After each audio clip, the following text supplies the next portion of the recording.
Bom dia, aliados, e bem-vindos a mais um podcast semanal. Aliás, saiba os seus direitos. Hoje vamos falar sobre regimes de casamento. Quando se planeja um casamento civil, é necessário escolher o regime jurídico que o regerá.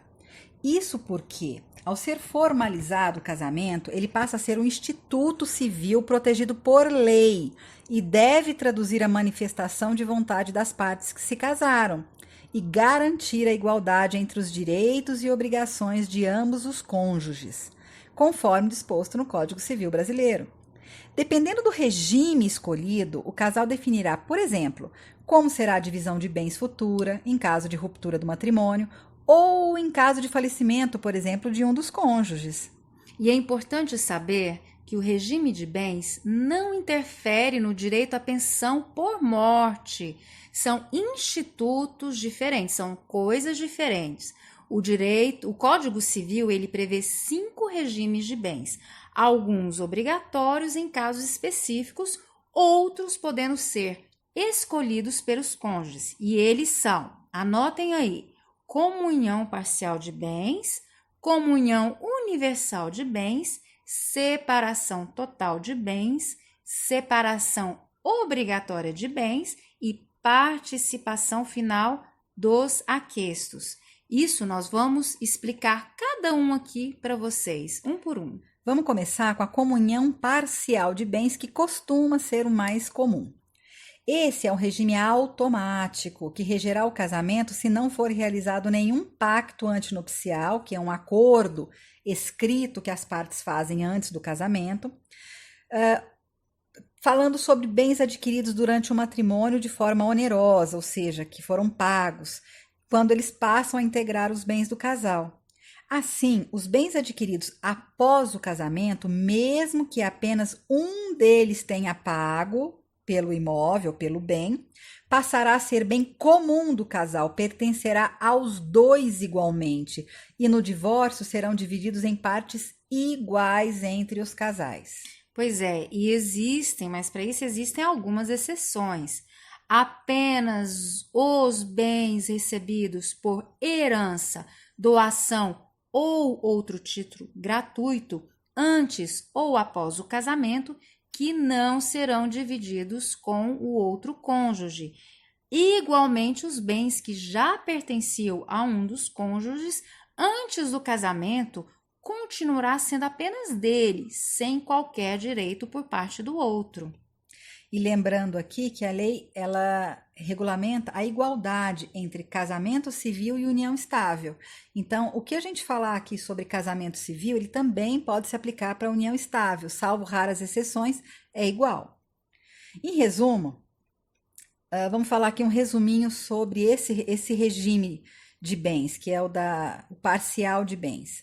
Serão divididos igualmente entre o casal, em eventual separação, os bens adquiridos de forma onerosa após o casamento. Os bens, forma onerosa, são bens que foram pagos, comprados.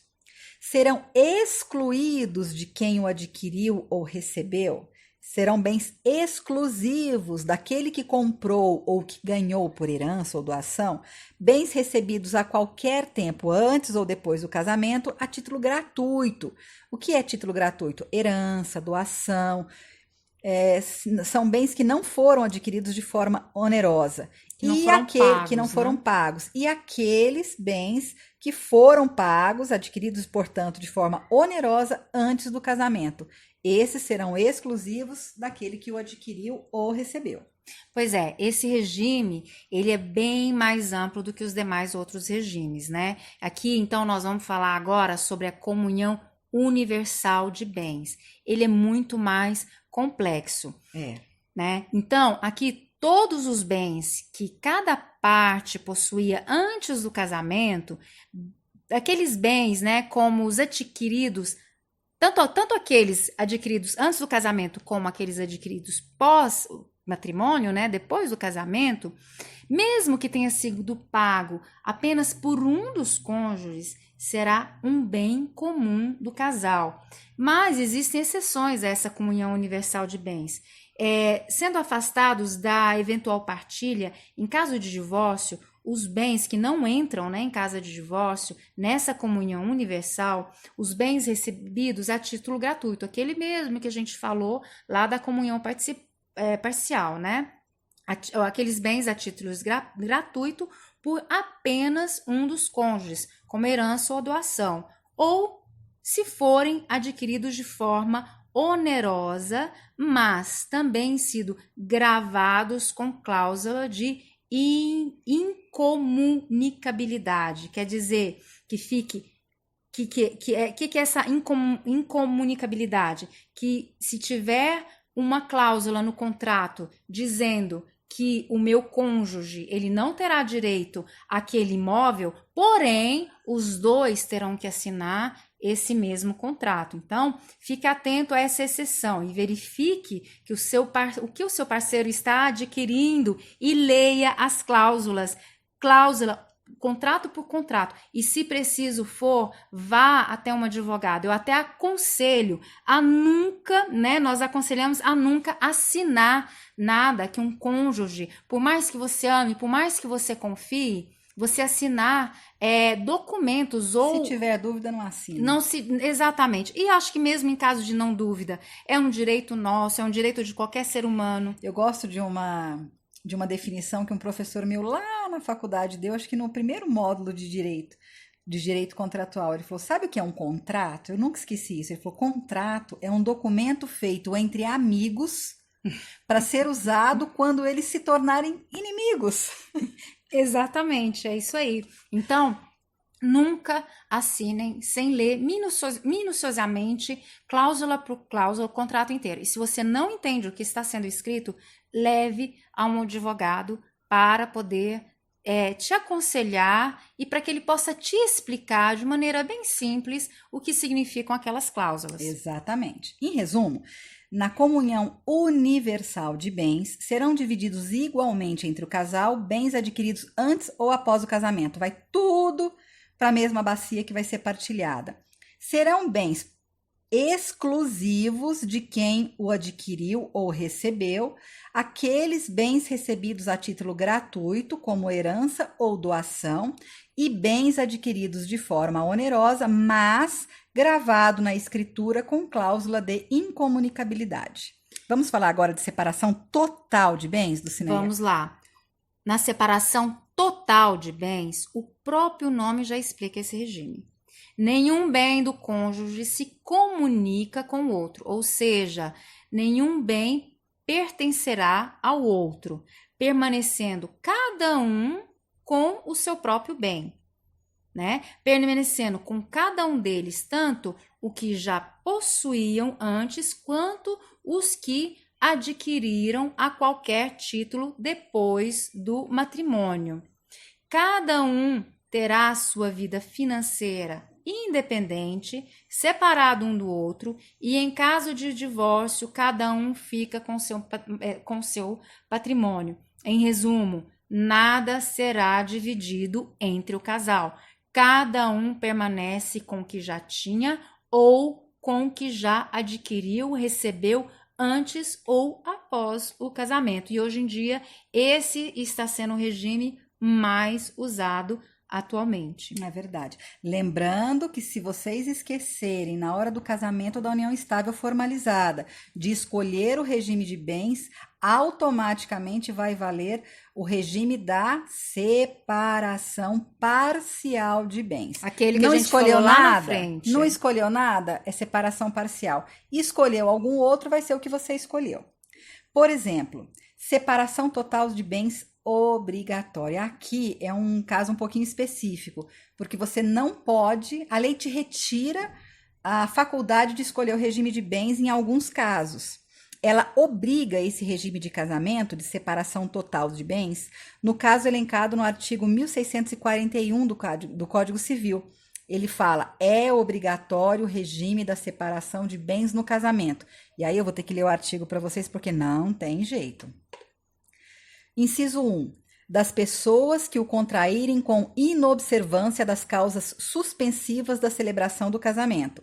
Essas causas, elas estão previstas no artigo 1523 do Código Civil e elas objetivam impedir a confusão patrimonial, a mistura de patrimônio entre um viúvo e uma pessoa divorciada antes de finalizar a partilha da união anterior, do tutor ou curador com o curatelado ou tutelado, enquanto não finalizado o encargo. Vamos dar um exemplo, Roberta? Vamos, uma viúva se casa com um solteiro ou se casa com um homem que está se divorciando. Como é que Ou fica? que já se Ou que já se divorciou, divorciou, mas não fez a partilha. não fez partilha. Então tem que ser o regime de casamento de separação obrigatória. Gente, espera finalizar a partilha de bens e depois se casa. É simples, é só evitar confusão patrimonial. O inciso segundo, ele fala da pessoa maior de 70 anos. Bom, aqui tem uma polêmica. Embora previsto na lei essa obrigação de separação obrigatória de bens para pessoas acima de 70 anos, ela costuma ser tida como inconstitucional, existindo diversos julgados que anulam a aplicação desse inciso, tendo sido editada a súmula 377 do Supremo Tribunal Federal, que diz: no regime de separação legal de bens, que é o nome desse regime, comunicam-se os adquiridos na constância do casamento. Eles acabam aplicando, anulando esse inciso, que proíbe a pessoa maior de 70 anos escolher o regime de bens, e ele dá o regime parcial de bens, que é aquele aplicado automaticamente se a pessoa não escolheu nenhum. Mas isso é para a própria proteção da pessoa acima de 70 anos de idade. Gente, vamos combinar que há 50 anos atrás, quando a pessoa chegava a 50 anos de idade, era uma pessoa vitoriosa. Já era considerado um idoso. Era um idoso, 50 anos. Hoje os 50 são os novos 30, gente. Que são os novos 25. Exatamente, é isso aí. E ainda tem um artigo 3º que ele fala que todos os que dependerem para casar de suprimento judicial também estão obrigados a esse regime de separação obrigatória de bens. O que é essa dependência para casar de suprimento judicial? Se aplica naqueles casos do menor sob tutela, o curatelado relativamente incapaz, com capacidade para casar, e os menores não emancipados, quando um dos pais se opõe ao casamento. São menores de 18 anos, que um dos pais vai se opor ao casamento. Então, ele realmente, ou ele vai pedir suprimento judicial para casar e escolher o regime de bem dele, ou ele vai se casar nesse regime obrigatório da lei. Pois é, e no final ficou para mim a participação final dos aquestos. É engraçado que esse é um regime misto de bens que ainda é pouco usado no Brasil. Mas como eu me casei na Bélgica, esse foi o regime... Aliás, né? a Lucina é internacional, né? Ela já morou em tantos países. Pois é. Como eu me casei, esse foi exatamente o regime escolhido, inclusive, para a proteção das duas partes, né? Em caso um dos cônjuges tem um trabalho como autônomo ou tem uma empresa de sociedade ilimitada, né? Então, durante o casamento, nesse tipo de regime de casamento, cada bem faz parte do patrimônio exclusivo daquele cônjuge que o possui, não havendo patrimônio comum do casal, certo?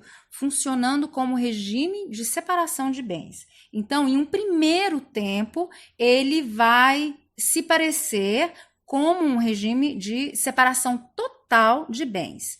Se o casamento chegar ao fim com o divórcio, a partilha de bens ela será regida exatamente como na comunhão parcial de bens, ou seja, cada cônjuge ficará com os bens que já possui antes do casamento e com os recebidos a título gratuito e terá direito aos bens que adquiriram a título oneroso durante o casamento. Então, deixa eu explicar aqui para vocês.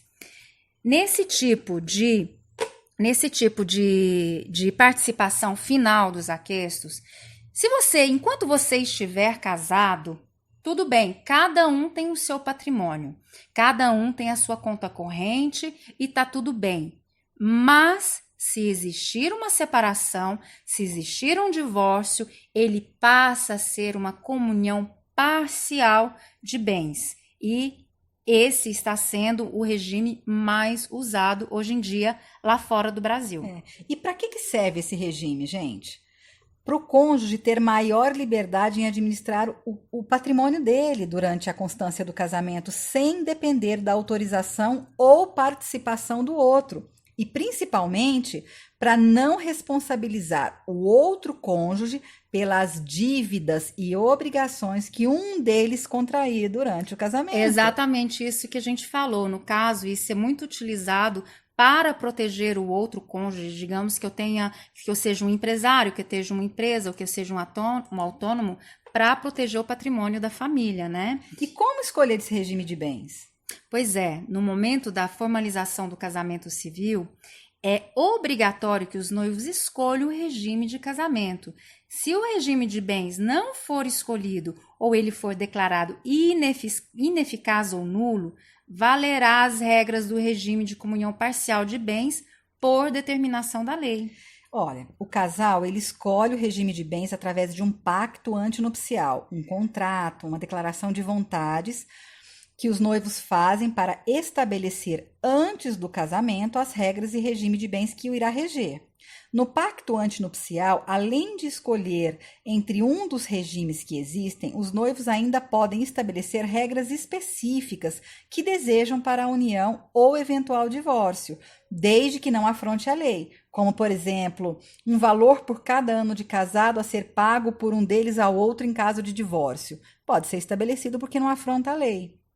Pois é, e na união estável também se pode escolher o regime que regerá essa união, desde que se faça uma certidão de união estável e que um documento, que essa certidão ela é um documento público firmado pelos convenientes em um cartório de notas, e se a união estável não for formalizada em cartório, será regida pelo regime que a lei determina, ou seja, sempre, se não existir estipulação do regime, vai ser sempre a comunhão parcial de bens. Vamos dar uma passadinha aqui nas perguntas frequentes que a gente recebeu em relação a regime de casamento, porque eu não sabia que tinha tantas dúvidas, mas tem, viu? Bora lá. Então, Roberta, me diz aí, deixa eu pegar essa primeira aqui. Os filhos são atingidos pela escolha do regime de bens na hora da herança? Com certeza, porque dependendo do regime de bens, o cônjuge sobrevivente, aquele que viveu, ele será meeiro dos bens. Ele pode ter 50% dos bens do casal só dele. E somente os outros 50% desse patrimônio serão partilhados para os filhos em herança, como no regime da comunhão universal de bens. Se o regime escolhido para o casamento for, por exemplo, da separação total de bens, o cônjuge sobrevivente será herdeiro do cônjuge falecido. Veja bem, é separação total de bens no caso de divórcio, mas no caso, a gente falou que são institutos diferentes, né? Sucessão e regime de casamento. Quando há um falecimento, o cônjuge sobrevivente ele será sim herdeiro do cônjuge falecido. Vai receber a mesma parte que receberiam os filhos, mas não terá direito à meação de bens. Pois é. Tem uma outra perguntinha legal aqui, olha, Dulcineia. Se o regime de bens for o da separação total de bens, um cônjuge pode transferir bens ao outro? Pois é, a transferência de bens de um ao outro ela é permitida através da doação, desde que não seja o único bem do doador ou não ultrapasse 50% do patrimônio dele.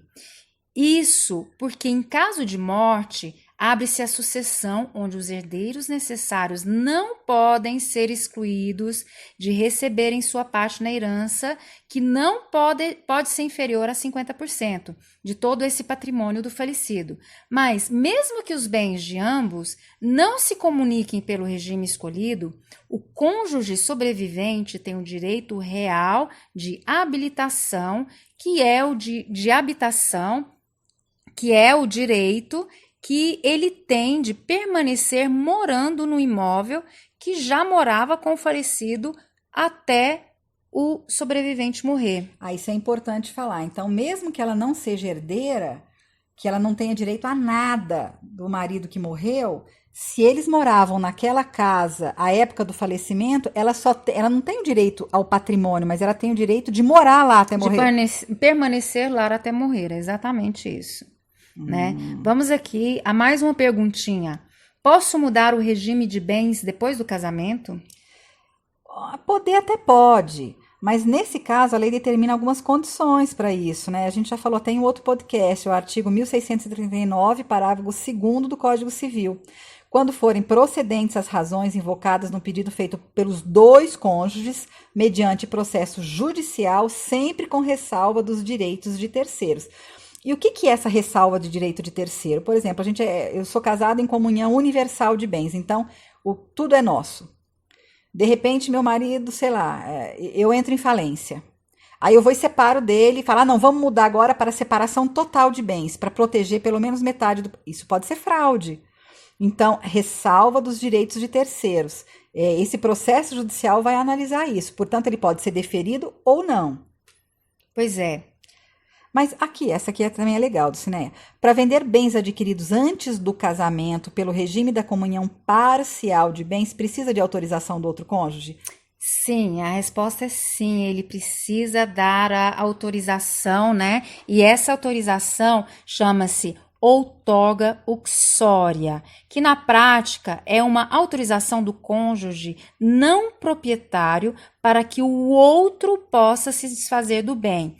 O bem não é dele, ele não comunica no patrimônio dele, né? Mas em caso de divórcio, sendo exclusivamente daquele que quer vender, mas a lei impõe essa outorga pelo outro, Quer né? dizer, eu não tenho direito a nada, mas eu tenho que autorizar. Claro, é aquilo que a gente falou, gente. Todo bem que for comprado, adquirido ou vendido, independentemente do regime de separação escolhido pelos cônjuges, os dois têm que assinar. Então, por isso que a gente repete aqui, muita atenção na hora de assinar qualquer documento. Por mais que você confie, por mais que você ame, é importante ler. E se você não entender, procure um advogado para poder te ajudar a entender essas cláusulas. E eu vou fazer só uma ressalvinha aqui, mas eu acho que todo mundo já entendeu, nos vários podcasts a gente pontua muito essa questão. Para casamento ou união estável mantida por casal homossexual, valem as mesmas regras de casais hétero e homossexuais. Não há diferença na legislação. Absolutamente igual. Absolutamente. Eu nem respondo mais perguntas assim que eu falo, vai olhar os podcasts, escuta lá. Pois é. Olha aqui, uma outra pergunta. Os pais podem doar em vida bens aos filhos? Como fica se o filho já casado vier a falecer antes dos pais? Olha, aliada, essa pergunta feita por essa aliada, ela merecia uma consultoria jurídica de 3 horas sentado na frente de um advogado especialista em direito de família. Eu vou tentar resumir aqui muito por cima, porque realmente é uma pergunta bem complexa, envolve muita coisa, mas enfim. Fazendo um resumão aqui, pode ser feita doação em vida sim, mas atenção em doar bens que não ultrapassem 50% do patrimônio pessoal, que é considerada a parte disponível da herança, como a Dulcineia falou. Se o filho receber essa doação e ele vier a falecer, o cônjuge sobrevivente, ele não vai receber 50% se eram casados pelo regime da separação total, pois o bem foi recebido por título gratuito. A gente falou isso lá em cima, lembra? Se for por herança, ele não se comunica com o sobrevivente. Se for na comunhão universal de bens, o sobrevivente receberá a meação desse bem apenas se a doação não foi feita com cláusula de incomunicabilidade. Tem que olhar lá em cima também. Essa pergunta envolveu muita coisa. Na comunhão parcial de bens, ela não terá direito ao bem, né? Ponto. Em caso de doação em vida, gente, sempre é uma recomendação para tudo. Em doação em vida é recomendável fazê-la com cláusula de incomunicabilidade e de reversão, porque assim o bem, ele não só não vai se comunicar ao patrimônio do cônjuge daquele que recebeu a doação, vai ser exclusivamente daquele para quem você doou, como se o destinatário, né, se, por exemplo, nesse caso de pai doando para filho, se o filho vier a falecer antes do doador, antes do pai, o bem volta para o patrimônio de quem doou. Isso é uma cláusula de reversão. Você doa, então, com cláusula de incomunicabilidade e reversão. Desse jeito, o patrimônio não vai ser partilhado com o marido ou a esposa, o cônjuge ou o companheiro daquele que recebeu o bem em doação. E se acontecer alguma coisa com ele antes de quem doou, o bem volta para a pessoa que doou. Isso é bem complexo e merece, acho que talvez um Uma podcast consulta jurídica com um advogado especializado. em patrimônio. Porque aqui a gente sempre pontua, né? A gente não. O nosso intuito aqui não é consulta jurídica, não é aconselhamento jurídico, é apenas dar informações para que vocês saibam que a lei dispõe. Lembrando que a lei pode ser mudada amanhã. Exato. Mesmo que ela não mude, os julgados, a jurisprudência, aquilo que os juízes decidem, Decidiram. eles podem mudar a conotação da lei e podem começar a julgar diferente. Então, é sempre bom você, primeiro, procurar um advogado especialista e, segundo, ficar muito antenado em qualquer mudança na legislação do país. O Brasil muda muito a legislação dele, muda a legislação tanto porque ela ficou inócua e tem que se adequar à sociedade atual, mas também através de julgados. A lei é a mesma, mas o juiz dá uma conotação diferente para o que a lei fala para ser mais justo. Então, olha, conselho, aconselhamento e patrocínio é por um advogado que você vai buscar e vai contratar. Aliados, nós esperamos que esse material preparado com muito carinho e amor, especialmente para você aqui do nosso grupo Alia, o ajude a ter essas informações preliminares, como disse aqui a Roberta, são informações básicas, iniciais, né? Mesmo. Exato, sobre esse tema, né? E aquilo que se você ficou até aqui, até agora, é porque você realmente está interessado. E se você quiser o nosso e-book, que tem tudo aquilo que a gente falou aqui, tá escritinho, né? No nosso e-book, se você prefere impresso, né? Se você prefere ler depois com calma, porque ou você volta e você escuta aquilo novamente que nós falamos, ou você pode baixar aqui, né? Pode baixar, não, você escreva para nós no e-mail contato@aliaoficial.com. Anota aí, vou repetir mais uma vez, contato@aliaoficial.com, lembrando que Alia com Y. E nós vamos mandar ali para você o e-book digital para que você possa ler direitinho. E compartilhar. E compartilhar também, né? Porque eu acho que muita gente está na mesma situação, e se você conhece alguém que está nessa mesma situação, o nosso intuito aqui é de ajudar o máximo de pessoas possíveis, né? Não, aliada? É isso aí. E olha, se você ainda não é um aliado, junte-se à comunidade Alia, receba o apoio que precisa para se conhecer, se fortalecer e vencer. Você merece o melhor.